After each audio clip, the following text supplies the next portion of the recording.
नमस्ते, मेरा नाम है सौरभ और आप देखना शुरू कर चुके हैं हमारा नया कार्यक्रम यूपी में आज। सबसे पहले यूपी में आज की सुर्खियां जान लेते हैं। पहली सुर्खी कानपुर में मुस्लिम युवक की पिटाई से जुड़ी है। मामले में गिरफ्तार 3 आरोपियों को कोर्ट से जमानत मिल गई। घटना की बात करें तो कानपुर के बर्रा इलाके की रहने वाली रानी राम की दलित महिला ने पड़ोस में रहने वाले अवतार अहमद पर जबरन उसका धर्म परिवर्तन कराने की कोशिश करने का आरोप लगाया था। इसको लेकर बजरंग दल के कार्यकर्ता अवतार के घर पहुंचे और उसे पीटा।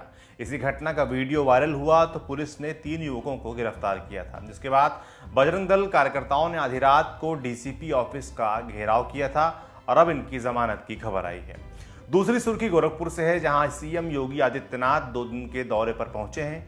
यहां उन्होंने खिलाड़ी प्रतिभा सम्मान समारोह में शिरकत की और ऐलान किया कि टोक्यो ओलंपिक में भारत के लिए स्वर्ण पदक जीतने वाले खिलाड़ियों को सरकार की तरफ से 2 करोड़ रुपए, रजत पदक विजेता को 1.5 करोड़ रुपए, कांस्य पदक विजेता और पुरुष हॉकी टीम को 1 करोड़ रुपए दिए जाएंगे। वहीं महिला हॉकी टीम को 50 लाख रुपए दिए जाएंगे। 19 अगस्त को एक कार्यक्रम के दौरान खिलाड़ियों का सम्मान किया जाएगा।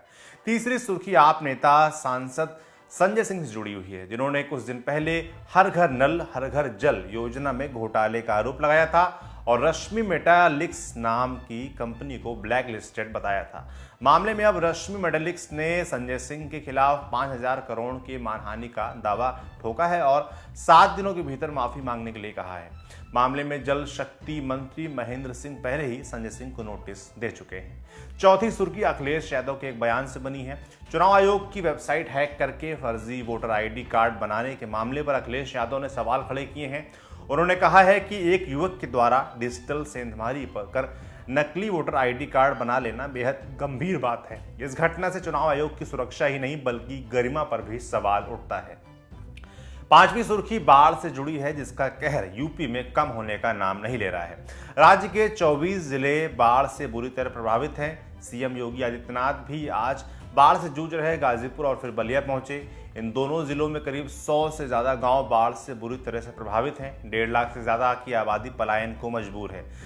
सरकार इनके लिए जितनी ज्यादा और जितनी जल्दी व्यवस्था करे उतना अच्छा होगा। ये हो गई सुर्खियां। अब बात करते हैं बड़ी खबर की। दिसंबर 2018 की बात है। योगी सरकार ने सरकारी प्राइमरी स्कूलों में 69,000 सहायक अध्यापकों की भर्ती के लिए वैकेंसी निकाली। 6 जनवरी को लिखित परीक्षा हुई, जिसमें कुल 4 लाख कैंडिडेट्स शामिल हुए।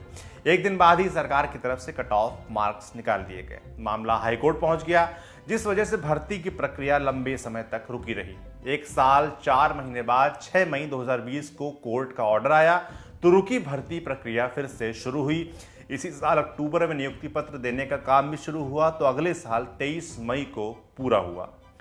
इतनी कहानी सुन आपको लगा होगा कि सब ठीक तो है, दिक्कत कहाँ है और इसमें बड़ी खबर जैसा क्या है, सब बताएंगे।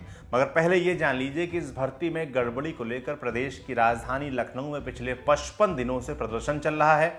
अभ्यर्थी कई बार मुख्यमंत्री सचिवालय, आवास और बीजेपी दफ्तर का घेराव कर चुके हैं, पुलिस की लाठी खा चुके हैं, कोर्ट आयोग के चक्कर लगा चुके हैं, लेकिन हासिल कुछ नहीं हुआ। अब बात विवाद की जड़ है आरक्षण नियमों की अनदेखी। प्रदर्शनकारी आरोप लगाते हैं कि पूरी चयन प्रक्रिया में ओबीसी कैटेगरी को 27% की जगह 4% से भी कम रिजर्वेशन मिला है।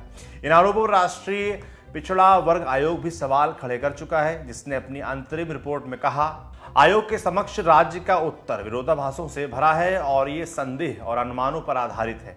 वर्तमान चयन प्रक्रिया में आरक्षण नियमों को कैसे और किस तरह से लागू किया गया है, ये दिखाने में राज्य विफल रहा है। आयोग की इस टिप्पणी को हथियार बनाकर अभ्यर्थी जून 2021 से प्रदर्शन कर रहे हैं।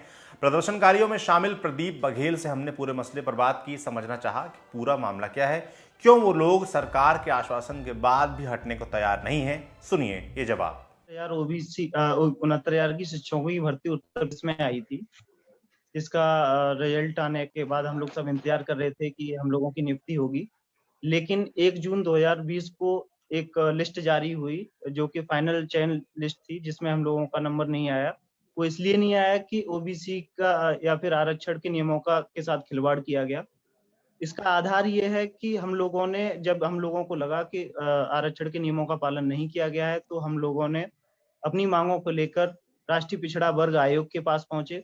राष्ट्रीय पिछड़ा वर्ग आयोग ने हमारे केस पर सुनवाई की। लगातार 1 साल तक हमारी सुनवाई चली। वहां पे सभी अधिकारियों को तलब किया गया, बीएसए को तलब किया गया। सभी को तलब करने के बाद सारी डॉक्यूमेंट्स एंड सारे अभ्यर्थियों का चयन का मानक परखते हुए माननीय राष्ट्रीय पिछड़ा वर्ग आयोग ने एक अपनी रिपोर्ट जारी की, जो कि 29 अप्रैल 2021 को जारी की, जिसमें राष्ट्रीय पिछड़ा वर्ग आयोग ने एकदम स्पष्ट शब्दों में कहा है कि इस भर्ती में आरक्षण के नियमों का पालन कतई नहीं किया गया है, जहां पे ओबीसी की 27% के अगेंस्ट में 18,598 सीटें होनी चाहिए थी, जिसकी जगह मात्र 2637 सीटें ही प्रदान की गई हैं। इस रिपोर्ट के ब्याह पे ही हम लोग आंदोलन लगातार कर रहे हैं। हमने सूबे के जितने भी बड़े अधिकारी हैं या फिर जितने भी मंत्री हैं, विधायक हैं, सबके पास जा जाके अपनी पीड़ा से अवगत कराया उनको, लेकिन किसी भी तरह की कोई भी सुनवाई नहीं हुई है वहां पे। प्रदर्शन के बीच के महीने में सीएम योगी आदित्यनाथ के एक ट्वीट ने छात्रों को और नाराज कर दिया। ट्वीट में लिखा था, प्रदेश के युवाओं से मेरी अपील है कि वो किसी के बहकावे में ना आए। आज कोई गलत नहीं कर सकता है, जिसको अपनी प्रॉपर्टी जब्त करवानी हो वो गलत कार्य करे। इस ट्वीट में जो चेतावनी थी उस पर अभ्यर्थी क्या बोल रहे हैं, क्या सोच रहे हैं, वो भी सुन लीजिए। हम हमेशा सत्य के साथ लड़ रहे हैं। इस भर्ती में हमारे साथ रिपोर्ट है, हमारे पास एक संवैधानिक संस्था की रिपोर्ट है, उसी के आधार पे हम लड़ रहे हैं। सूबे के मुखिया क्या बोलते हैं, क्यों बोलते हैं, वो अपनी उनकी पर्सनल मैटर है या फिर प्रोफेशनल मैटर है। क्यों बोला उन्होंने, इस तरह की टिप्पणी नहीं करनी चाहिए थी, क्योंकि हम किसी भी गलत मांग को लेकर वहां पे नहीं बैठे हुए हैं। हम वहां पे सिर्फ बैठे तो सिर्फ इसलिए बैठे क्योंकि हमारे संवैधानिक आरक्षण के नियमों का उल्लंघन किया गया, सिर्फ इस वजह से बैठे थे। सूबे के मुख्यमंत्री जी ने जो ट्वीट किया वो उन्हें नहीं करना चाहिए। हम लोगों ने ही माननीय मुख्यमंत्री जी पर भरोसा जताया था, उन्हें वोट किया था और उन्हें मुख्यमंत्री बनाया था। अब वो मुख्यमंत्री बन गए तो अब हमारे साथ ही वो खिलवाड़ कर रहे हैं, इस तरह की बातें कर रहे हैं। तो मेरे हिसाब से उन्हें इस तरह की बातें नहीं करनी चाहिए थी। उसके बाद हम लोगों ने फिर भी उन्होंने जब ये सब बोला, उसके बाद हमारा धरना फिर भी जारी रहा। हम लोगों की हिम्मत बिल्कुल नहीं टूटी। खैर, ये तो हो गया अभ्यर्थियों का पक्ष। अब सरकार का पक्ष देख लेते हैं। सरकार का दावा है कि 69,000 सहायक शिक्षक भर्ती परीक्षा में अनरिजर्व कैटेगरी के 34,589, ओबीसी के 18,598, एससी कैटेगरी के 14,459 और एसटी कैटेगरी के 1,354 पद बनते हैं, जिसके सापेक्ष अनरिजर्व कैटेगरी के 20,301, ओबीसी के 31,228, एससी कैटेगरी के 17,260 और एसटी कैटेगरी के 211 कैंडिडेट्स को सेलेक्ट किया गया है। एसटी कैटेगरी के कैंडिडेट्स उपलब्ध न होने की वजह से 1143 कैंडिडेट्स का सिलेक्शन कम हुआ है। माने सरकार के हिसाब से आरक्षण की किसी प्रक्रिया का उल्लंघन नहीं हुआ है, सब कुछ ठीक ठाक है। मामले पर हमने बीजेपी प्रवक्ता राकेश त्रिपाठी से बात की, पूछा कि सरकार कह रही है कि सब सही, अभ्यर्थी लगातार प्रदर्शन कर रहे हैं, आरोप लगा रहे हैं। जवाब में उन्होंने प्रदर्शनकारियों को असफल अभ्यर्थी बताकर खारिज कर दिया। सुनिए जवाब। 69,000 की भर्ती में कुछ असफल अभ्यर्थी हैं जो लगातार अफवाहें फैलाने का काम कर रहे हैं, जो स्वयं सफलता नहीं पा सके हैं, वो लोगों को बरगलाने का काम कर रहे हैं। वास्तविकता में 69,000 शिक्षक भर्ती में ओबीसी के जो पद थे वो स्वीकृत पद 18,598 थे, जिन पदों के सापेक्ष में 69,000 भर्ती में 31,228 पद ओबीसी कैटेगरी में भर्ती हो चुके हैं। अनारक्षित श्रेणी में 12,630 पद अनारक्षित श्रेणी में भर्ती हो चुके हैं। अब इतने सारे तथ्यों के बावजूद कुछ लोग जानबूझ करके बरगलाने का प्रयास कर रहे हैं। अन्य पिछड़ा वर्ग आयोग ने जो भी आख्या मांगी है वो आख्या राज्य सरकार द्वारा उपलब्ध करा दी गई है। इस बात को हम स्पष्ट तौर पर कह सकते हैं कि उत्तर प्रदेश में योगी आदित्यनाथ जी के शासनकाल में किसी भी प्रकार की भर्ती में ना कोई अनियमितता हुई है, ना अनियमितता होने दी जाएगी। अगर कहीं किसी प्रकार की कोई खामी या कमी अभ्यर्थियों के द्वारा संज्ञान में लाई गई या कोर्ट के द्वारा कोई निर्देश हुआ है तो हमने उसका अनुपालन सुनिश्चित किया है। तो आपने सभी पक्ष सुन लिए, अभ्यर्थियों की सुन ली, इस पर हो रही राजनीति समझ ली। अब चुनाव करीब है तो राजनीति तो होगी ही, पर अभ्यर्थियों के उस मुद्दे को राजनीति की भेंट नहीं चढ़ने देना चाहिए। सरकार को चाहिए कि इन छात्रों की बात सुने, विवाद को सुलझाए और जैसा यूपी के सीएम योगी आदित्यनाथ अक्सर कहते हैं, हम ईमानदारी से पारदर्शी तरीके से नौकरियां दे रहे हैं, उस बात को इन अभ्यर्थियों के सामने भी साबित किया जाए। आज के शो में इतना ही। आपका इस पूरे मसले पर क्या सोचना है हमें कमेंट बॉक्स में लिखकर जरूर बताएं।